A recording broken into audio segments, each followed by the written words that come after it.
Hi hello welcome to our channel. ఈరోజు మన recipe వచ్చేసి దహీ బెండి. బెండకాయ కర్రీ అంటే ఇష్టం లేని వారు ఇలా ఒకసారి ట్రై చేసి చూడండి, ఎంతో ఇష్టంగా తింటారు. ముందుగా స్టవ్ పై ఒక కడాయిని పెట్టుకొని కడాయిలో ఆయిల్ హీట్ ఎక్కిన తర్వాత బెండకాయ ముక్కలను కట్ చేసుకొని వేసుకోవాలి.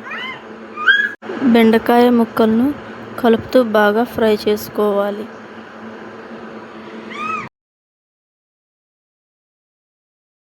ఇప్పుడు ఇందులోనే 1/2 టేబుల్ స్పూన్ పసుపు, 1/2 టేబుల్ స్పూన్ కారం, అలాగే కొంచెం ఉప్పును వేసుకొని బాగా ఫ్రై చేసుకోవాలి.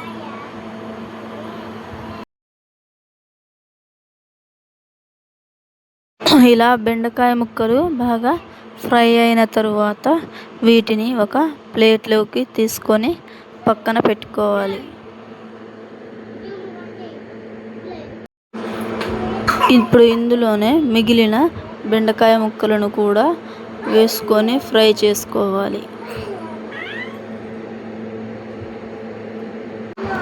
ఇందులో కూడా ఉప్పు, పసుపు, కారంను యాడ్ చేసుకోవాలి.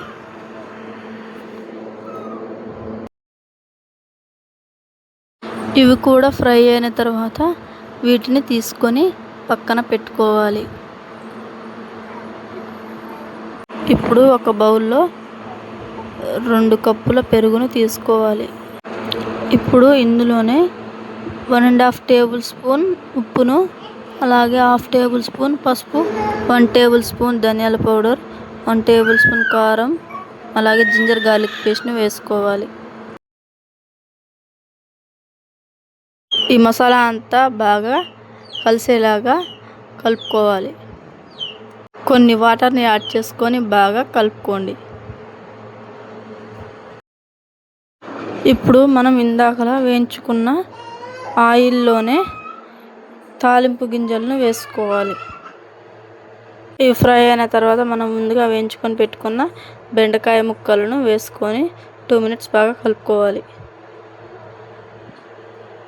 ఇప్పుడు మనం ముందుగా కలిపి పెట్టుకున్న పెరుగును ఇందులో యాడ్ చేసుకోవాలి. ఇప్పుడు ఇదంతా ఒకసారి బాగా కలుపుకోవాలి.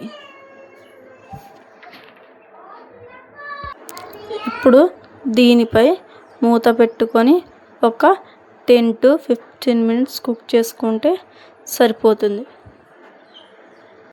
చూసారు కదా, ఇంతేనండి. లాస్ట్లో కొంచెం కొత్తిమీరను వేసుకోవాలి.